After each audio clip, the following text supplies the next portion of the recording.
সুপ্রিয় উচ্চ মাধ্যমিক বিজ্ঞান বিভাগের রসায়ন প্রথম পত্র ও দ্বিতীয় পত্র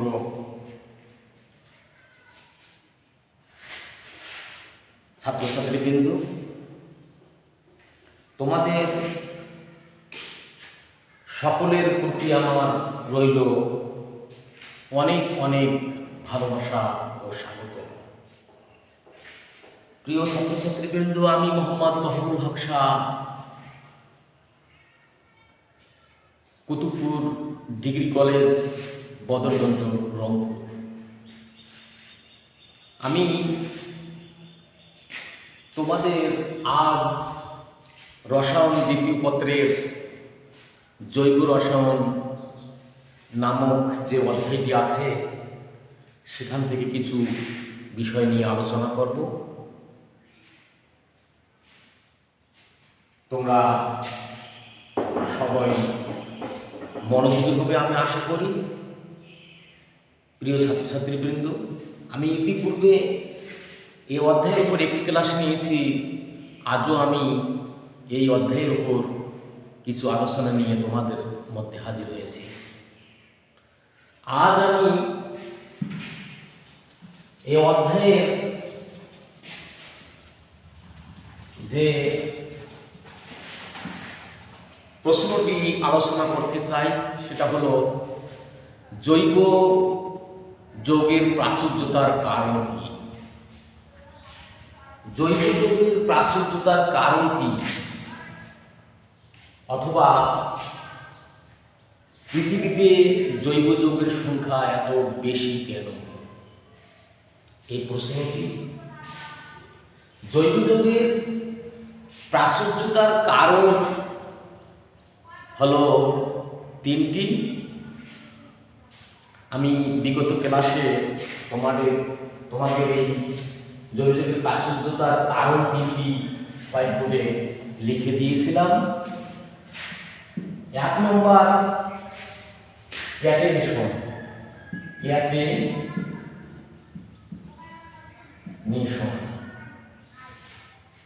2 নম্বর সমানতা, 3 নম্বর পরিবর্তন।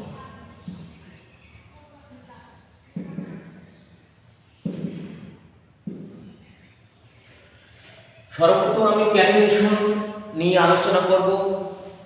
ক্যাটেনেশন কি? ক্যাটেনেশন হলো কার্বন মৌলের একটি স্বতন্ত্র বৈশিষ্ট্য। আমরা জানি রসায়নে কার্বন মৌল নামে একটি মৌল আছে। এই মৌলটির একটি স্বতন্ত্র বৈশিষ্ট্য রয়েছে। এই মৌলটির একটি স্বতন্ত্র বৈশিষ্ট্য হলো মৌলটি শুধু নিজেদের মধ্যেই যুক্ত হবে না, সে সঙ্গে অন্য মৌলের সঙ্গেও যুক্ত হবে। অর্থাৎ এই মৌলটি শুধু অন্য মৌলের সাথে যুক্ত হবে না, নিজেদের মধ্যেও এই মৌলটি যুক্ত হয়ে কখনো শাখা শৃঙ্খল, কখনো চাকরির প্রকৃতির, কখনো সরল শৃঙ্খল নামক অসংখ্য যৌগ গঠন করবে। কার্বন মৌলের এই স্বতন্ত্র বৈশিষ্ট্যই হলো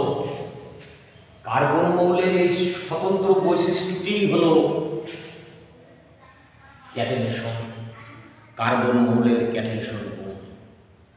সুতরাং আমরা বলতে পারি কার্বন এমন একটি মৌল যার একটি আলাদা বা একটি স্বতন্ত্র বৈশিষ্ট্য রয়েছে, যে বৈশিষ্ট্যের গুণে কার্বন মৌল অন্য মৌলের সাথেও যুক্ত হবে, আবার নিজেদের মধ্যেও যুক্ত হয়ে কখনো সরল শৃঙ্খল, কখনো শাখায়িত শৃঙ্খল, আবার কখনো চাকরিক প্রকৃতির অনেক যৌগ গঠন করবে।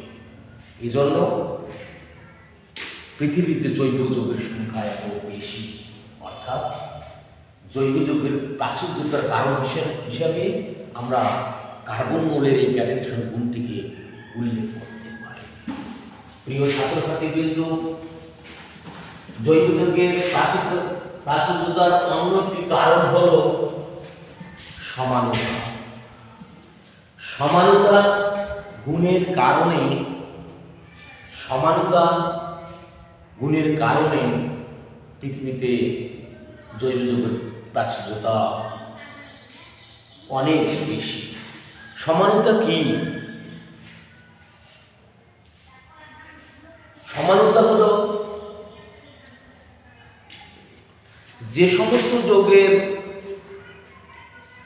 আণবিক সংকেত একই কিন্তু গাঠনিক সংকেত ভিন্ন এবং ধর্মাবলীও ভিন্ন, এই সমস্ত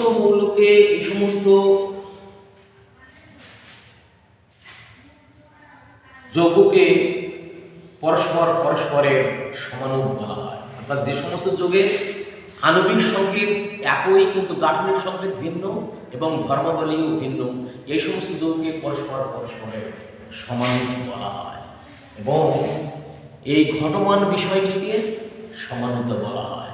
প্রিয় ছাত্রছাত্রীবৃন্দ, আমি আবারও বলছি, যে সমস্ত যৌগের আণবিক সংকেত একই কিন্তু গাঠনিক সংকেত ভিন্ন এবং ধর্মাবলীও ভিন্ন, এই সমস্ত যৌগকে পরস্পর সমানুক বলা হয় এবং এই ঘটমান বিষয়টিকে সমানতা বলা হয়। যেমন তোমরা একটি লক্ষ্য করো, একটি যৌগের ক্ষেত্রে আমি বিষয়টিকে ক্লিয়ার করতে চাই। প্রিয় ছাত্রছাত্রীবৃন্দ, C2H6O একটি যৌগ, একটি আণবিক সংকেত। এই ক্ষেত্রে আমরা দুটি যৌগ পেতে পারি। একটি হলো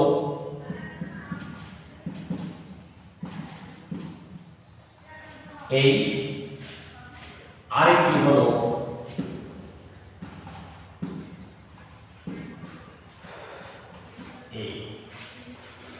এই যৌগটির নাম হলো ইথাইল অ্যালকোহল আর এই যৌগটির নাম হলো ডাইমিথাইল কিটোন।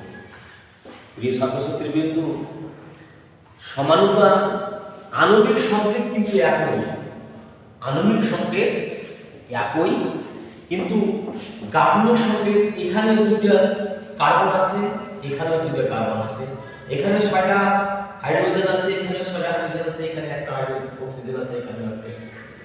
এই যৌগটির নাম হলো ইথাইল অ্যালকোহল। এখানে আমরা দ্বিতীয় নম্বরে দেখতে পারি যে এখানে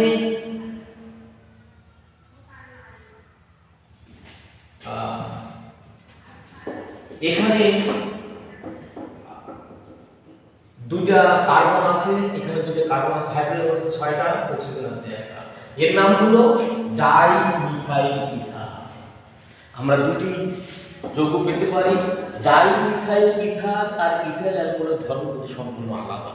সুতরাং আণবিক সংকেত একই, গাঠনিক সংকেত ভিন্ন এবং এদের ধর্মাবলীও ভিন্ন। এই সমস্ত যৌগে পরস্পরের সমানুক বলা হয় এবং ঘটমান বিষয়টিকে সমানুতা বলা হয়। প্রিয় ছাত্রছাত্রীবৃন্দ, যৌগের সমানতা ধর্মের জন্য পৃথিবীতে জৈব যৌগের সংখ্যা এত বেশি আমরা লক্ষ্য করে থাকি। আরেকটি জৈব যৌগের প্রাচুর্যের কারণ হল পলিমার। পলিমার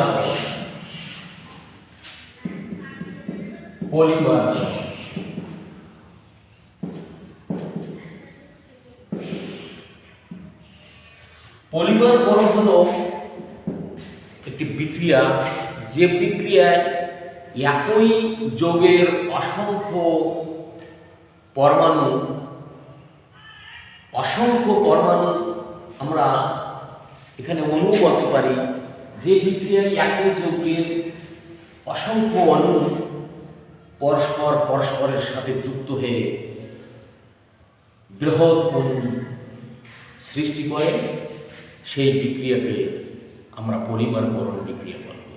যে বিক্রিয়ায় একই যৌগের অসংখ্য অণু, যেমন ইথিলিন, ইথিলিন এই সংখ্যক ইথিলিন অণু উচ্চ চাপ প্রভাব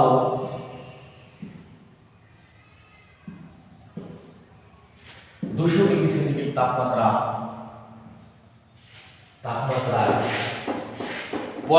পরস্পরের সাথে যুক্ত হয়ে পলিথিন গঠন করে।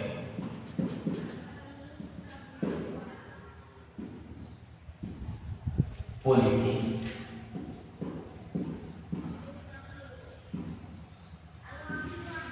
প্রিয় ছাত্রছাত্রীবৃন্দ, এটি হলো পলিমারকরণ বিক্রিয়া। সুতরাং আমরা আরেকবার ক্লিয়ার করে বলতে চাই যে বিক্রিয়ায় একই যৌগের অসংখ্য n সংখ্যক অণু বা অসংখ্য অণু উচ্চ চাপ, তাপমাত্রা এবং প্রভাবকের উপস্থিতিতে পরস্পরের সাথে যুক্ত হয়ে বৃহদাকার অণুর সৃষ্টি করে, এই বিক্রিয়াকে পলিমারকরণ বিক্রিয়া বলা হয়।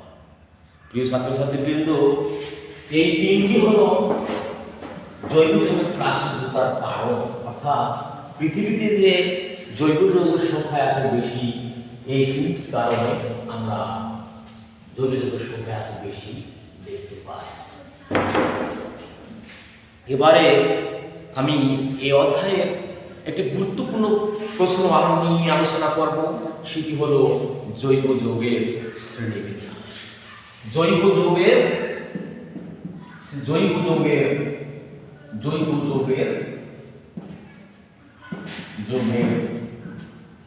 শ্রেণীবিন্যাস। জৈব যৌগের শ্রেণীবিন্যাস অত্যন্ত গুরুত্বপূর্ণ একটি প্রশ্ন। এ অধ্যায়ে প্রায় তোমাদের পরীক্ষায় এসে থাকে। এই প্রশ্নটি আমি জৈব যৌগের শ্রেণীবিন্যাস নিয়ে আলোচনা করতে গিয়ে আমি বলব যে তোমরা এই প্রশ্নটি তোমরা ব্যাখ্যা আকারে না লিখে তোমরা শর্ট আকারে এই প্রশ্নটি লিখলে অত্যন্ত শর্ট টাইমে অত্যন্ত সুন্দরভাবে তোমরা পরীক্ষার খাতায় এই প্রশ্নটি উপস্থাপনা করতে পারবে। আমি শর্ট আকারে জৈব যৌগের শ্রেণীবিন্যাস এর প্রশ্নটি হোয়াইট বোর্ডে লিখে দিচ্ছি, তোমরা লক্ষ্য করো। জৈব যৌগ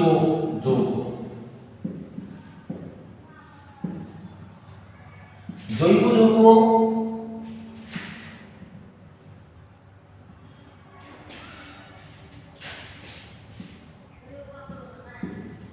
যৌগ যৌগকে প্রথমত দুটি শ্রেণীতে বিভক্ত করা হয়েছে।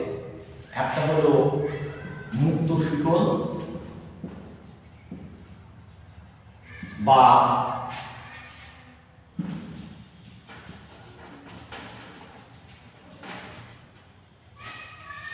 এলিফ্যাটিক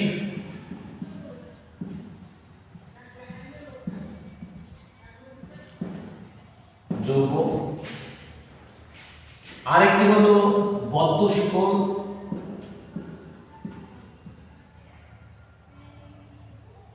বা বলায়কার যৌগ। এই মুক্ত শিকল বা এলিফ্যাটিক যৌগ আবার দুই শ্রেণীতে বিভক্ত।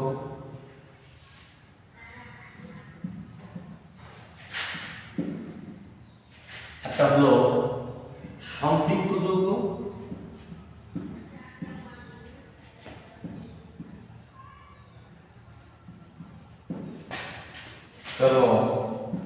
অসম্পৃক্ত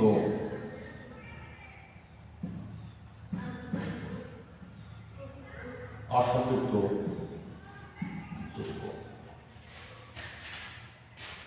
এই বদ্ধ শিকল বা বলায়কার যৌগ দুই শ্রেণীতে বিভক্ত।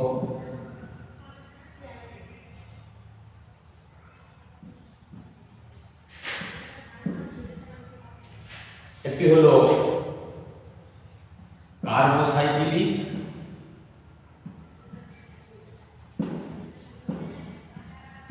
কার্বোসাইক্লিক যৌগ, একটা হলো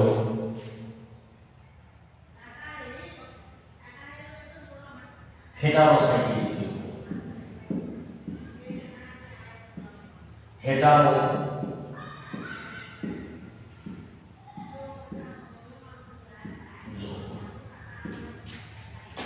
এই কার্বোসাইক্লিক যৌগ আবার দুই ভাগে বিভক্ত।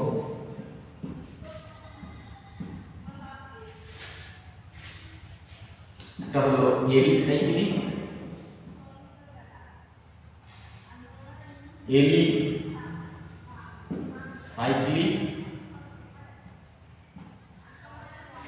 এটা হলো অ্যারোমেটিক।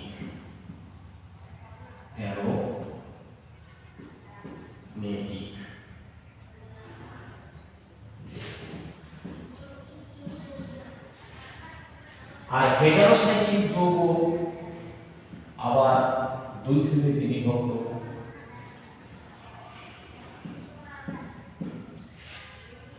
হেটারো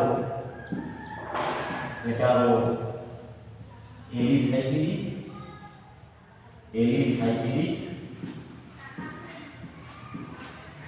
একটা হেটারো অ্যারোমেটিক। এই হলো জৈব যৌগের শ্রেণীবিন্যাস। আমি উদাহরণ হিসেবে দিই, ইথেন সম্পৃক্ত হাইড্রোকার্বন, অসম্পৃক্ত হাইড্রোকার্বন হলো ethylene. Alicyclic cyclopropane, aromatic benzene. Hetero alicyclic ethylene oxide, hetero aromatic থায়োপেন।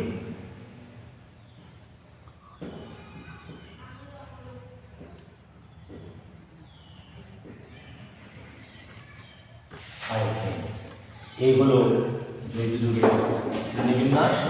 তোমরা এই জৈব যৌগের শ্রেণীবিন্যাসটি অত্যন্ত সুন্দরভাবে মাথায় রাখবে, তার কারণ শ্রেণীবিন্যাস না জানলে তোমরা জৈব যৌগ নিয়ে আলোচনা ক্লিয়ার হতে পারবে না এবং তোমরা জৈব রসায়ন ভালোভাবে শিখতে পারবে না। সুতরাং জৈব যৌগের শ্রেণীবিন্যাস প্রশ্নটি অত্যন্ত গুরুত্বপূর্ণ, পরীক্ষায় প্রায় এসে থাকে। তাই তোমরা এই জৈব যৌগের শ্রেণীবিন্যাসটি ভালো করে হজম করবে আমি আশা করি। প্রিয় ছাত্রছাত্রীবৃন্দ, আজ এই দুটি প্রশ্ন নিয়ে আমি আলোচনা করলাম। একটা হলো জৈব যৌগের প্রাসঙ্গিকতার কারণ কি, আর একটি হলো জৈব যৌগের শ্রেণীবিন্যাস নিয়ে আলোচনা। তোমরা এই জৈব রসায়ন ভালো করে পড়ো, সবাই সুস্থ থাকো। আবার দেখা হবে আজ এই পছন্দই। খোদা হাফেজ।